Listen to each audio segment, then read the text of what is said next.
I suppose this is as good a place as any to start. We did. You should have seen the thumbnail, possibly, of this guy. It failed. Please excuse the black, looks like a black smudge, burn mark, whatever, on the thumbnail, right in here somewhere. It's not. I got a piece of dirt on my camera lens. There's a piece of dirt inside the protective glass for the lens. Let's get around. People. Amateurs, I'm telling you. Amateur over here. Alright, quite a week. Remote support. It should be done for the day. Hopefully. Why do we got a blankie? Okay. Remote support should be done for the day. And we're just going to clean up. This graphics card almost went out to diagnose a friend's computer. He's having troubles from, I didn't upload the video of the floods that we had in town here the past, what, 2-3 days that it rained. And it actually didn't rain today, so it didn't rain most of yesterday as far as I remember, so the flood waters have subsided. They have subsided quite a bit. But Eric, hopefully you get your computer figured out. If not, give me a call, text, something. This card almost went out. This is an ancient card. I had to be sure, though, of how his sound went to the computer. And being that this does not have no HDMI sound going over HDMI to the monitor, yeah, this wouldn't work. Even with a DVI to HDMI connector or adapter, this is not one of the rare cards that will send sound over DVI. There are some DVI connections that allegedly support sound. I've never ran into any that I recall, but yeah, this old NVIDIA 7200 GS, 256 megabytes of graphics memory, DDR2 on a graphics card. That should tell you the age of it. This almost went out to diagnose. This is a good card just for testing, PCI Express slot. Seeing if a graphics card will give you a little bit of a boost. The age of it, it could be a bottleneck depending on your CPU. If you got like a present generation or 6th, 7th gen Core i series or a equivalent AMD processor, yeah, this is going to bottleneck your system, possibly. Not recommended. So let's throw it back in the pile. Put our tools back, and so OpenHours started right before the after hours was about to begin. We're going to go over something on this, and then eventually we will get to trying to fix the Windows 10 reset failing. Why we're in the BIOS? Well, after that reset failed successfully, I might add, it failed very successfully. I don't know if that happened at the end of the stream or after I ended the stream yesterday. The reset failed and it rebooted, and it's like in a reboot loop, a boot loop, where it'll try, start, Windows doesn't even load, and then it'll reboot. Windows don't load, reboot. So I decided to go into the BIOS to keep it from doing that. For now, let's go to this thing. I just wanted to toss out a fairly decent idea. You'll probably see me setting a red box down. We will get to that real directly. Hopefully you don't hear the podcast I have going on in the background too much. I am listening to one, the audio version of the Non Sequitur show. Yeah, I don't want to get it too loud. Alright, probably a bit too loud.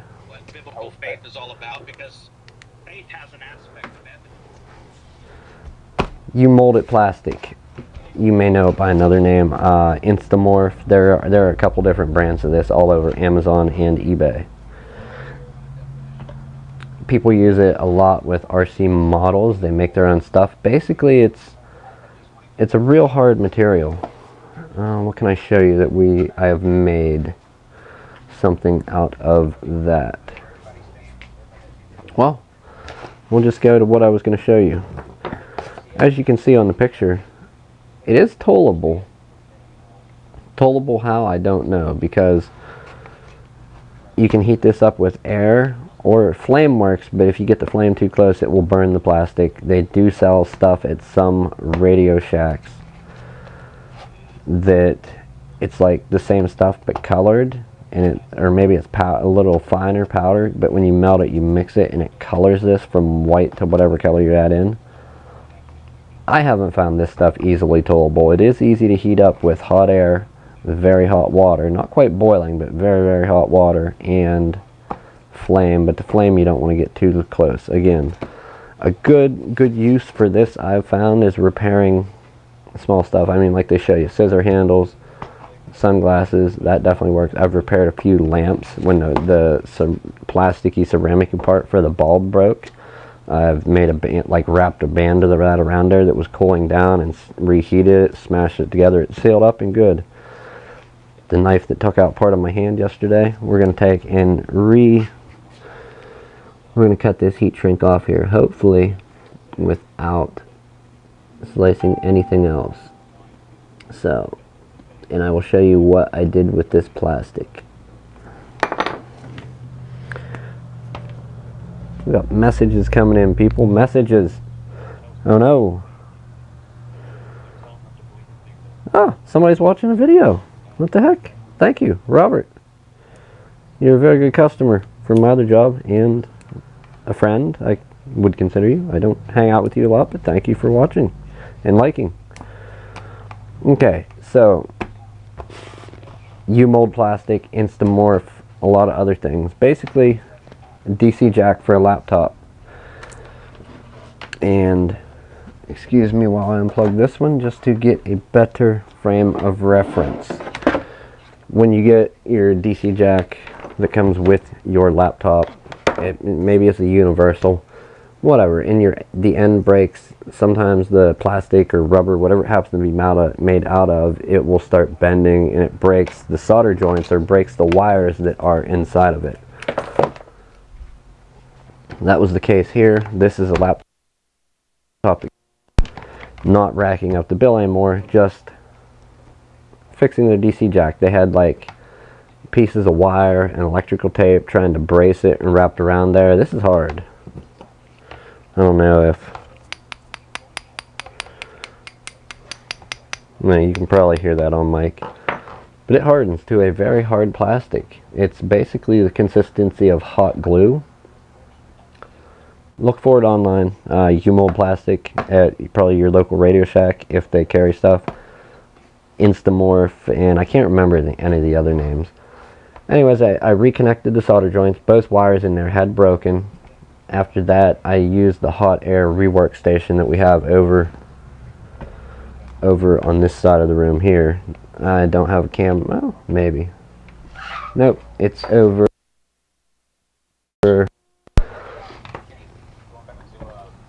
I used the hot air gun from the rework station to heat this stuff up to almost a liquid where it was dripping. Got it in between the wires so if they would break, they won't touch together and short out. We'll let that cool down, then heat it up just enough to make it tacky.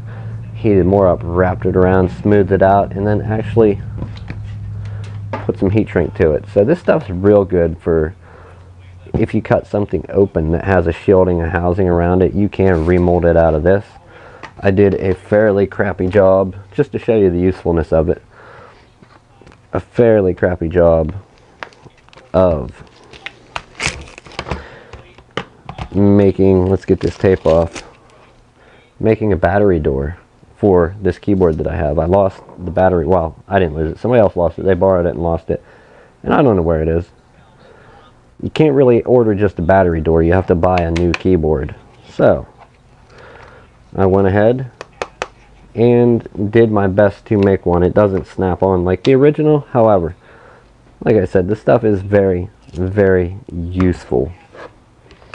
very useful in replacing, remaking, fixing things. It hardens a lot harder than hot glue does. And you know what? It helps keep the batteries in. The keyboard is functional. I'll take it. It's better than the batteries constantly falling out every couple of letters that you type. So that was that. We're going to have to reheat this. Reheat shrink it. You know, we could leave it like that, but that white and black looks awful. So we're going to reheat shrink it. It'll be all black with a little bit of writing. Not factory, but much safer than some electrical tape and pieces of wire and solder. They actually didn't use wire to bridge the gap between the wires, whoever had fixed that. They used a thick chunk. Used a piece of this stuff, solder. Only a lot thicker than that, probably 3-4 times of the gauge of that. And solder doesn't handle electric. Do a demonstration. We'll get the one TV of ours back, and we'll put solder in place of a fuse, and then plug it in, and you'll see quite a light show with a spark. So let's heat this up real quick. We're just going to try and shrink it in place right here where we know that goes, and then we will, by the way, don't play with fire. Any kids, don't play with fire. It's not good. We're just going to heat up this one part to hold that where we want it, and then we'll go hit it with the heat gun after we're done here. So that's the DC jack. Very good use for Instamorph, U-mold plastic, or any of the derivatives that are sold online. Alright, we're going to mess with this a little bit and then move on to the failed Windows 10 reset and now not booting Acer all in one. Alright,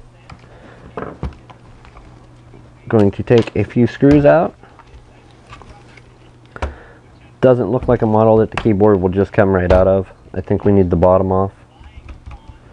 And I believe I said this when we tore the hard drive out of the Acer. I don't know if people are doing this, but this is starting to be a lot more common. If this is refurbishers or people that are selling used computers, printing out product keys. I don't know anybody that does that. Legally, you're not supposed to do it. I mean, you can do it, obviously, if it's yours, but I don't know anybody that does that.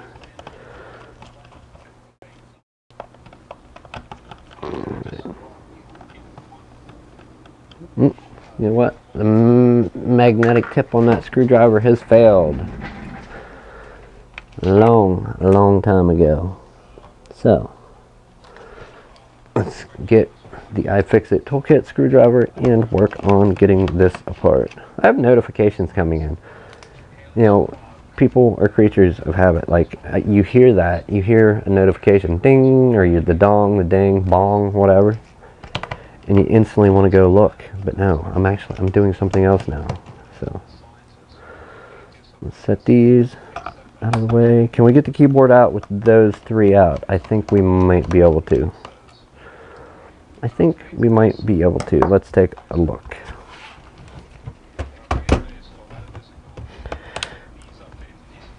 Where is our pry bar? Yes.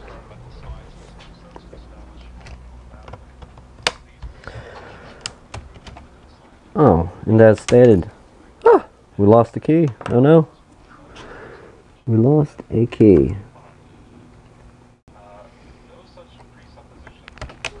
Alright, and we're back in business. OpenHours has shifted over into after hours, but I guess it depends when you started it.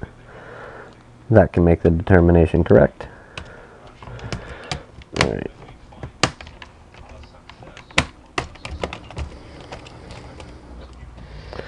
Okay, and it actually did come out fairly. Ooh, somebody's had this apart. Wow, I've never seen that one. The surface mount FPC connector was broke. So I've never seen that. You can probably see that it's part brown and part white. This little flip up tab is supposed to be one color. And with, wow. Okay. I've never seen that. That's not generally how they work. Well, dummy, maybe you shouldn't be messing with this during a live stream, right? Is that what I'm hearing? Is that the consistent echo? Yeah, they broke it off and they just wedged that in there. What a way to refurbish something. Okay, so guys, girls, ladies, gentlemen, we are not removing this keyboard. Wow. We don't have one of these here, or I would. We are going to get some Capcom tape and tape that in place because we don't want that sliding out while these people may be typing and their keyboard loses connection. So we're going to make sure this stuff stays taped in place. This looks like a very bad refurbishment job going by that. For now, let's snap the keyboard part way back in. One there and one there. Flip it over and continue on the path. We're going to pull the hard drive. This one, the case with this is tech support called. Tech support called and there was a problem with the computer. The woman did not know any better. And funny enough, people do fall for that one. And you know, you're not stupid. If you're not technically inclined, then how are you to know that tech support would not be calling you if you're not highly experienced with computers or know about the industry? How would you know that Microsoft or tech support or Apple, HP, Dell, anybody from whatever company they say they're from, how are you going to know that they wouldn't call you? Well, okay, they won't call. If you call them and the techs are too busy, they will return your call. But yeah, I hate that stuff. There's a lot of good videos online of people that are systems administrators or people that are very, very good working with computers that take these call centers down, try to get them shut down. Sadly, though, that is the income for those people, and the people that do the tech support scams and calls and websites and support numbers, they don't look at it as scamming. They look at it like they're helping. And I can understand, you know, part of that, but not really. If they have the website or the software that gets your computer vulnerable and infected in the first place, or install a bogus Chrome or Internet Explorer Edge extension that will keep redirecting you to their website, and that website locks up your browser and it's a talking virus, yeah, or a talking pop-up. Yeah, I don't agree with that. That's not cool. And they are scammers. Nothing will change my mind from that. Did they cover any screw holes? No, it does not feel like they covered any screw holes.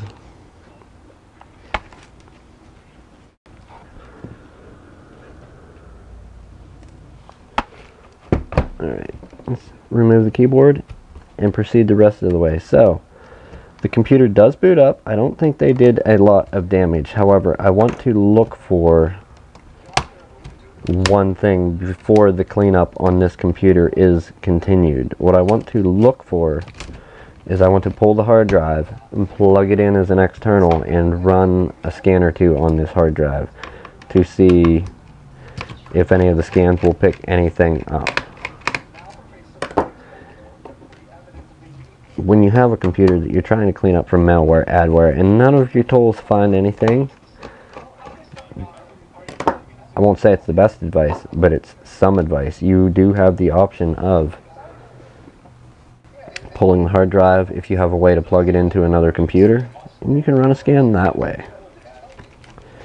And usually, whatever program you're using that was previously running when your said computer was booted into Windows and it found nothing, usually when you plug the hard drive in, as an external, it will start finding stuff, and you may have to run whatever program a few times to get the stuff out.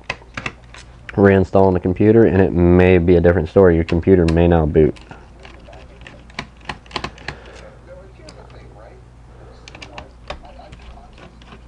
Boy, I guess if we want to get this apart, we have to remove that keyboard. I am not looking forward to that one. that is, yeah, what a way to, whoo, broken. Don't replace the FPC connector. Just, rip the tab out and wedge some plastic in there. No. No, that's not how it's done.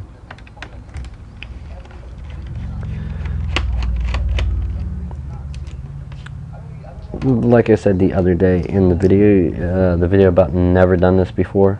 Was that yesterday? Maybe? Day before? I don't know. No, 2 days ago. Two streams ago. Apart before. Right there. Your bottom screws, your inside screws for the top case. You got your top case and your bottom case. I have the screws that came directly out of the bottom case here. They're all the same size. If they're different lengths, we would lay them out on something not nearly as mobile as a piece of paper. Screws from the top case under the keyboard laying here, they are all the same size, so we don't have to worry about getting those mixed up.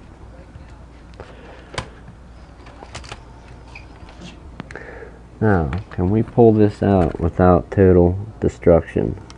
That's what I want to know.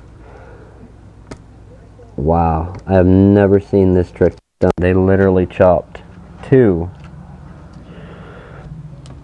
separate pieces off of stuff to wedge under there. I've never seen that trick, to hold a ribbon cable into an FPC connector.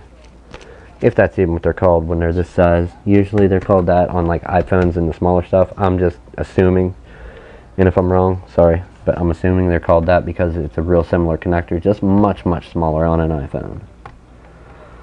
Okay, we will get the power button cable and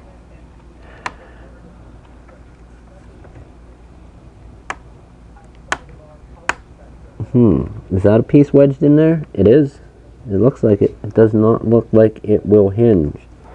That one luckily still hinges, but it looks about right. This one I am not sure. Is this something we're gonna have to? Yes, it is. Yeah, there's no way that is going to slide up out. And if my, yeah, that is simply just stuck in there. Okay, we don't want to lose these.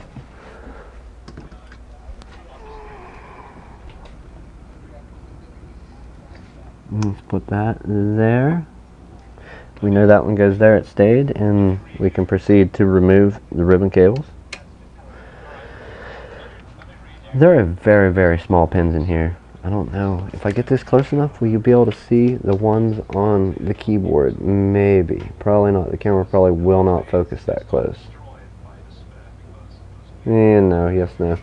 You may be able to see little brass, copper-looking pins there. Generally, there is a piece that flips up exactly like this one. This right here. It flips up to unlock the ribbon cable. And then you flip it back down after the cable is back in, and it holds it in place. So, where is our pry bar? Now, will the bottom come off? Where does it separate? Here or in the top case? It looks like the top case. A common size for a laptop, just not common as in I've seen anybody that's ever had this one, particular one till now. 14.4 inch or whatever. Nice little HP. Intel processor. I'm an Intel fanboy. If anybody hasn't made that determination yet, I definitely am. Alright, let's go ahead and get this opened up and pull the hard drive from it to plug in to do a few scans to see if it can find some malware or any of the other crap that we don't want. Stopping the computer, slowing it down, stopping it from booting. Alright, did we miss a screw before I pull and pry? If something's not coming apart easy, always go back and double check that you did not forget a screw. Many times I've forgot a screw. I've never broken a customer's machine. I did, however, I missed one screw. Never broken a customer's machine. I have, however, broken one of my own on more than one occasion, being in a hurry. Like, oh, I got this. Being in a hurry, I'm missing a screw. I try to pull it apart and snap, pop, crackle, whatever, biff, bam, pow, boom, whatever superhero hitting, kicking something noise you wish to applies. I have broken my own computer many times. All because of a strict lack of carelessness when working on my own machine.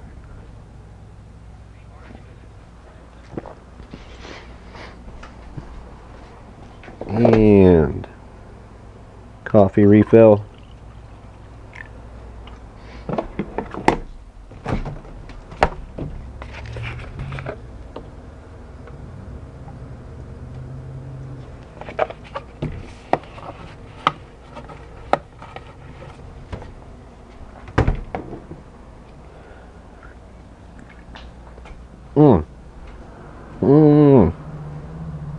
Man, that coffee's cold. Okay. Cold coffee it is.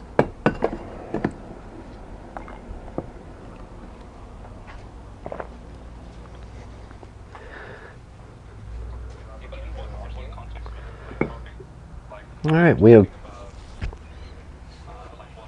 opened this vault hard drive. Let's get it pulled out and get the scans going and move on to the Acer All-in-One.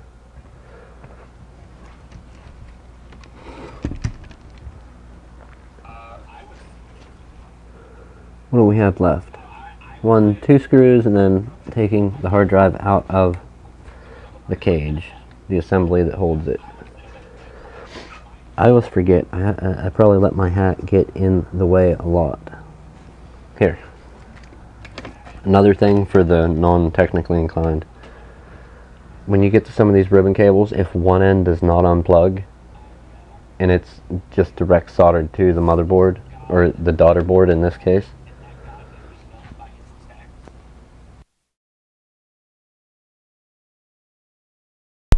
so just soldered to the daughter board, rather than trying to flex it upward to get this out, you can just undo the screws and usually work it out. If not, if you have any doubts that you're going to be able to get it out, just remove that little board quick. There should be very minimal. If it's motherboard, you may have a lot of more connections.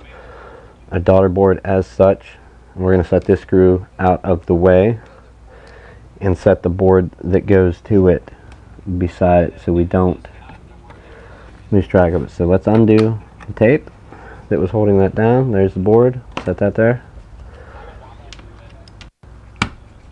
Yeah, do not pry up on these ribbon cables soldered to motherboards. They will come up fairly easy. The older the computer, the easier it is going to detach when you move it at all. Alright, hard drive screws. Oh.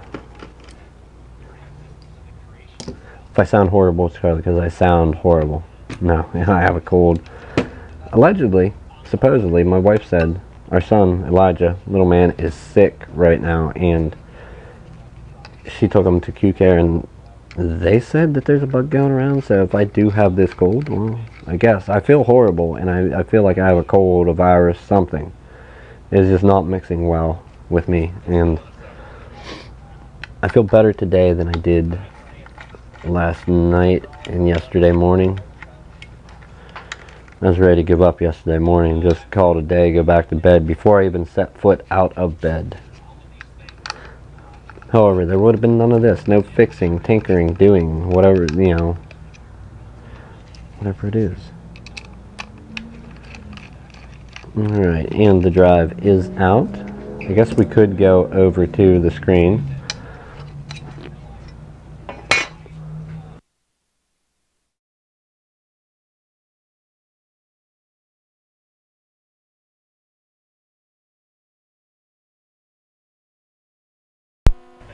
Alright. Where is it? Well, if we close that, now is as good a time as any. What time is it? I wish I had elevator music to play right now for the shilling section. DT Computers Online. DT Computers Online, small website I am building through Squarespace, and then I had to do a competitor, WordPress.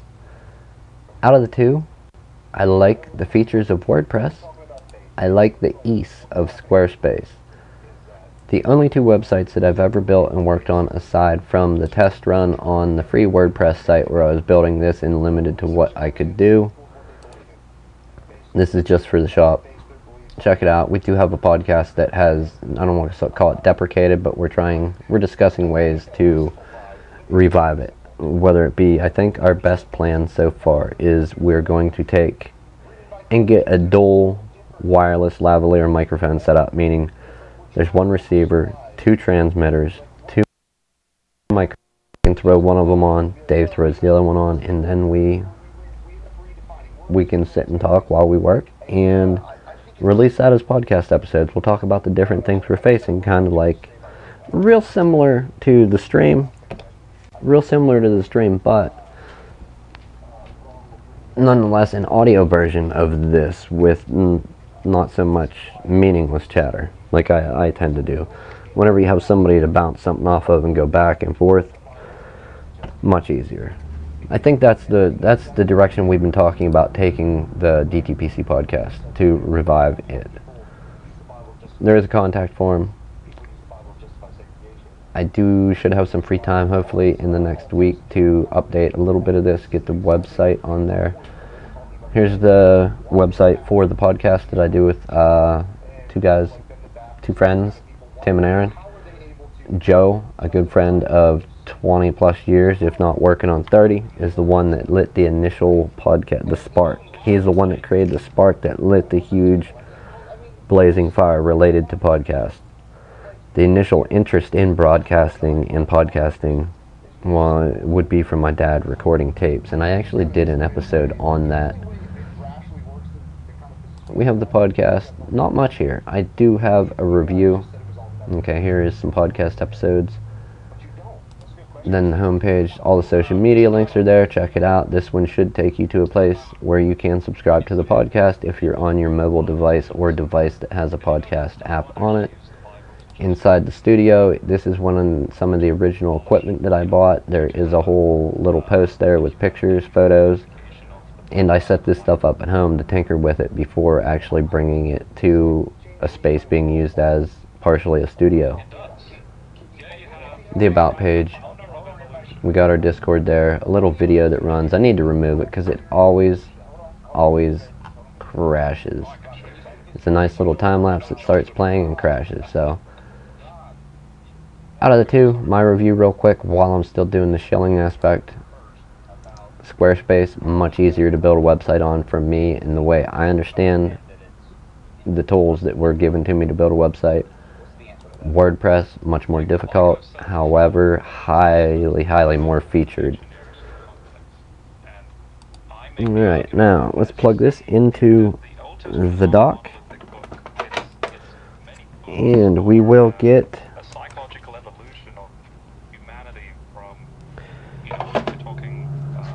we should get a pop-up from Windows Explorer telling us that we have a hard drive. We're going to go ahead and run a Malwarebytes scan on it.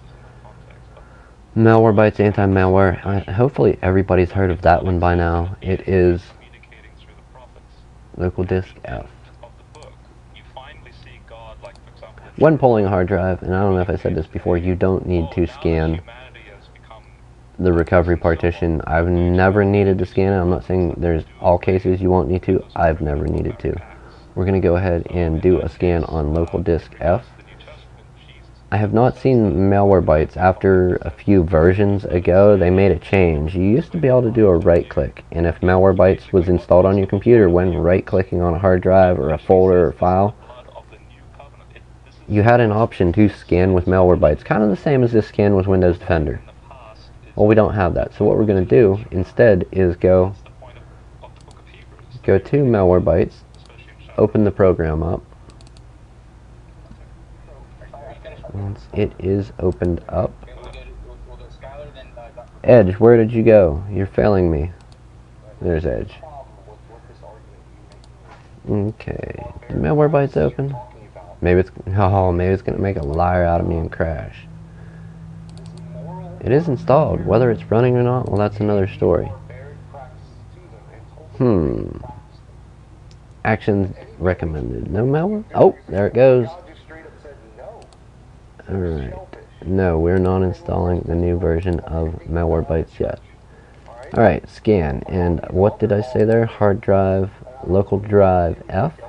Local disk F is what we want to scan. So, in Malwarebytes, go to custom scan, configure, and to scan that drive, we're going to set it up as F. We don't need any of the other ones. If you want to scan for rootkits, generally you need to do that on the drive when it's booted into the computer, and it will require a reboot. If it finds anything, it's going to require a reboot anyhow.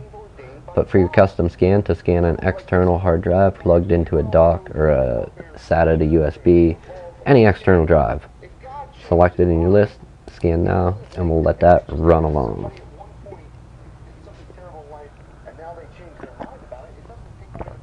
Alright. And I don't know of any way to proceed with the Acer. Like, what is the best route? I'm not quite sure. So, we're going to go in. I did change this computer. And if you ever get into BIOS, you can poke around. Your computer may not boot afterward. In this case, let's say a user had went in and enabled a secure boot, and then change the secure boot mode. The computer would not boot afterward. And what I've done in this case is I took a computer that was installed with CSM and no secure boot, installed with an earlier version of Windows and upgraded to 10. It does not need secure boot. It had secure boot turned off. I turned it on. Computer no longer booted. However, it's not booting as it is. Launch CSM, always. I turned that off to turn secure boot on.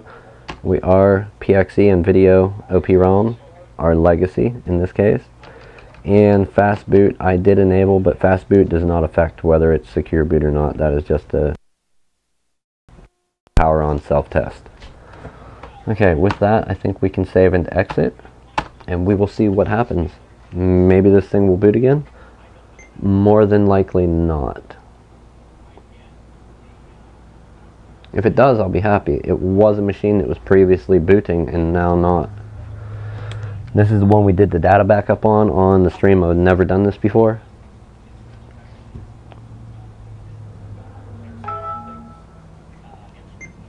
Oh, so okay, so this is what we get. We get a reboot loop.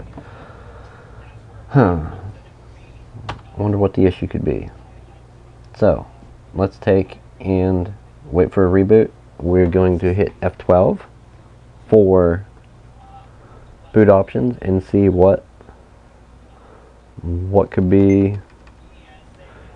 Is it trying to boot to the hard drive? Is it trying to boot to a disk? Okay, so that is the hard drive.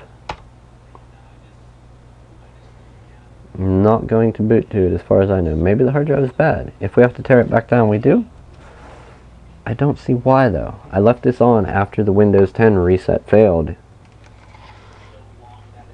Yeah, no, it's not going to take it. So, further diagnosis from here required. Take out the dongle for the hard drive, or yeah, for the keyboard, for the mouse. They're separate dongles. Let's go ahead and power this thing off. We will insert a Windows 10 install media. Actually, we're going to need the mouse and keyboard. I don't know if it will recognize USB. Some do, some don't. It's a mixed bag if you want to be sure. Plug in a wired keyboard if you want to be sure.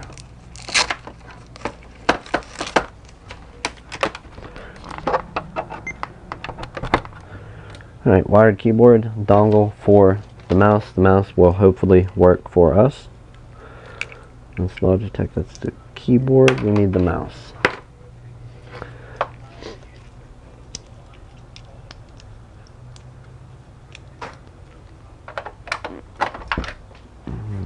I will check my notifications quickly.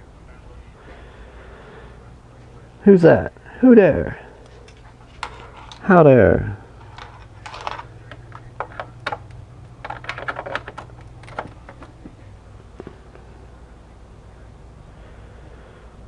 I'm going to say yes.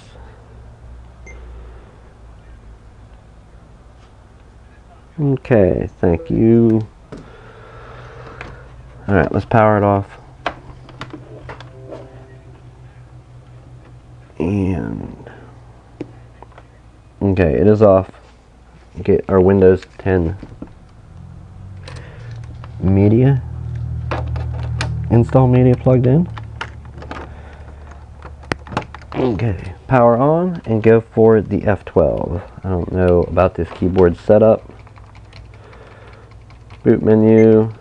Alright, let's go to our ADATA flash drive. It is not a UEFI drive. It is just a normal, like, MBR, I guess is what you consider it, boot media. We'll boot to that. We're going to go in and do a few things on the hard drive in the terminal to see if it will work. Going back to the screen, we are most of the way, as you can see, through the Malwarebytes scan. This part can be kind of quick, not always. When you get to this is where it will start finding or not finding stuff, and then heuristics takes a little bit, but not near as much as the file system. If you see it just running and running and running and running, one of two possibilities. You will have something that it is trying to find is making it very difficult for it to find, or B, your hard drive could be bad, aging, getting ready to go bad, or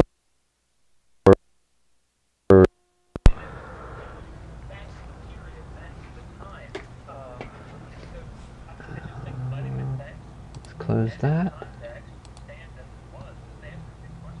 Whether this does or doesn't find anything, I did already, when it was in the computer, I did already find some stuff with a few other tools and remove them, so I don't expect anything here, but if it does, I'm okay with that too.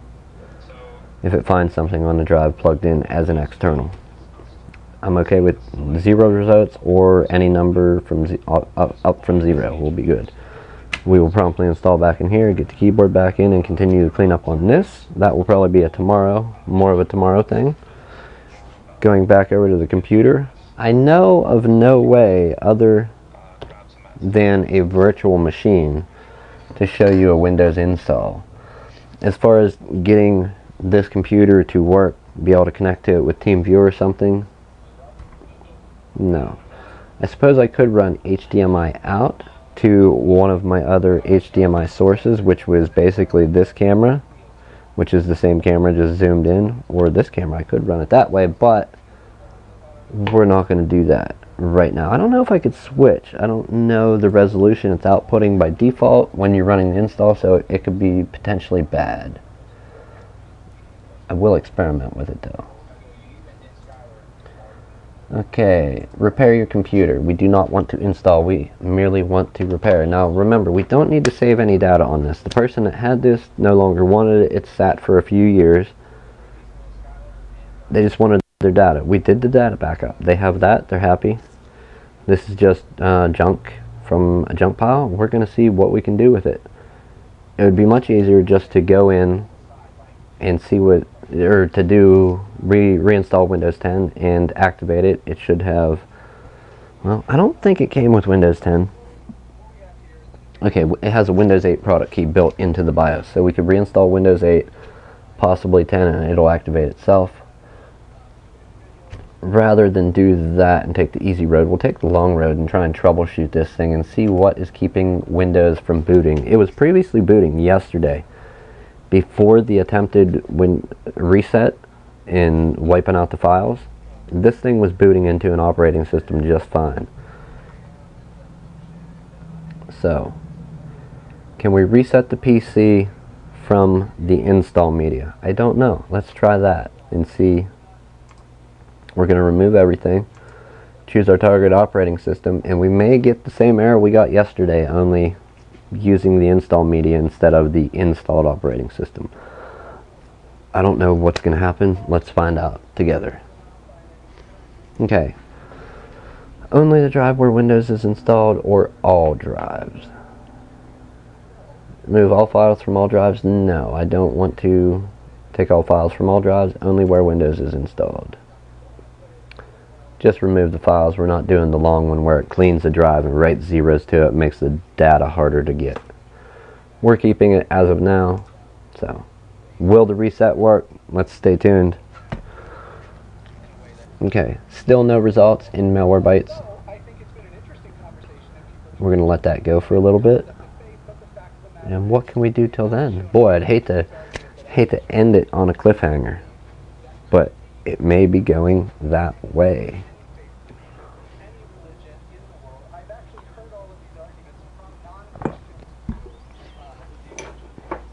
May be going the way of a cliffhanger. A lot of time when working on this stuff, and over here this one, a lot of your time is spent with waiting. As you can see, we're waiting. Okay, reset this PC. You know, we were waiting and we found out. Same error as yesterday. Reset this PC. There was a problem resetting your PC. So it will not reset from the installed Windows. It will not reset from Windows install media. Let's hit cancel. We're going to go back. We don't exit and continue to Windows 10. Will it work? I doubt it, but we'll try. More than likely a reboot. Yes. Okay. We'll boot back into our install media and continue on the troubleshooting path. So most of the time, as I said, is waiting. You know, we're waiting here. We were waiting here, but we now know that is not going to work for us. Repair your computer. Troubleshoot. Advanced options. If you're going down this road and reset doesn't work, another one you can try.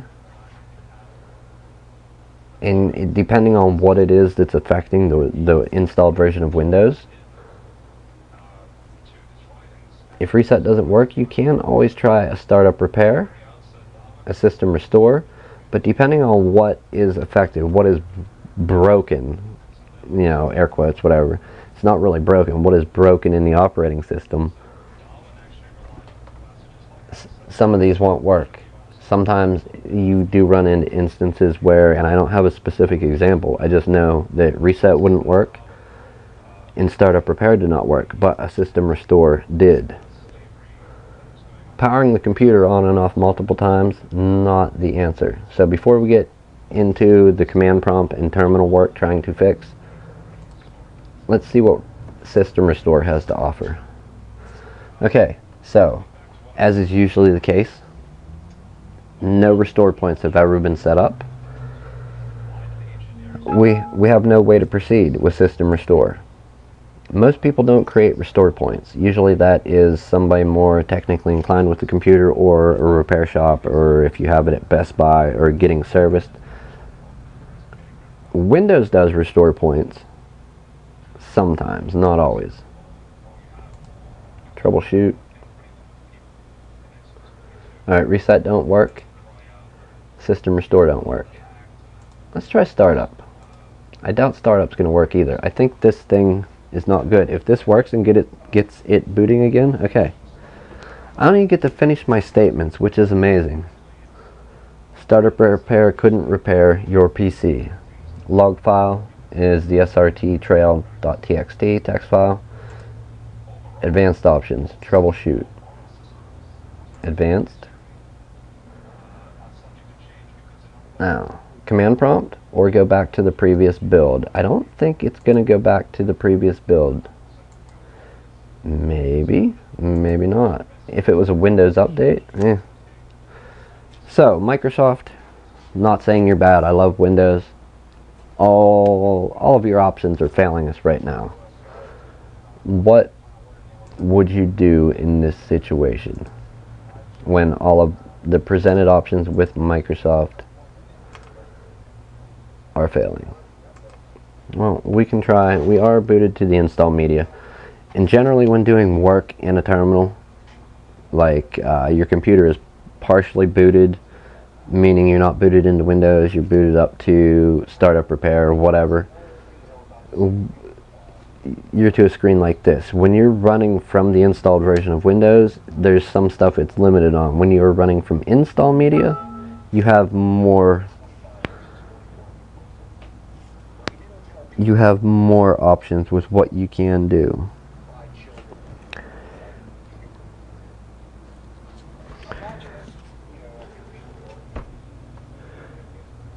You have like more administrative rights, we'll call it that, with what you can do from install media than the installed version of Windows. Not that you can't do a lot of stuff. You can do a lot from the hard drive.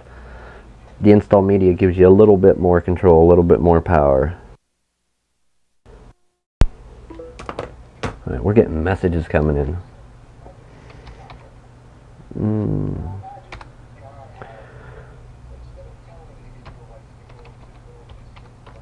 Did I type that correctly?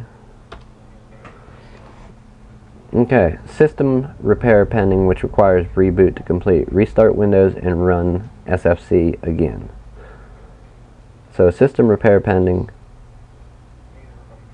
I don't know what kind of repairs it is going to do with if SFC can't run and it's doing a constant reboot. There are not many repairs that computer over there is going to do with a repair pending. So this is where anybody that does not have extensive knowledge of Windows like myself starts Googling, because all the usual suspects did not work. They failed us. We're going to see what is keeping a system repair from going through. In the meantime, let's check on our malware bytes. We still have 0, and it is taking a while. 16 minutes, anywhere, depending on your hard drive, anywhere from 5-10 on up to 20-25 minutes is usual. A half hour maybe on some slower machines. But this one here, this is either there's something that doesn't want to be found, is what I like to call it. It's just something that's got this computer affected from when tech support called, or it's going to go through and not find anything, like I said. So we will let that go. We're waiting on that hard drive for this computer. After we get that back, we'll reinstall this and move on to this.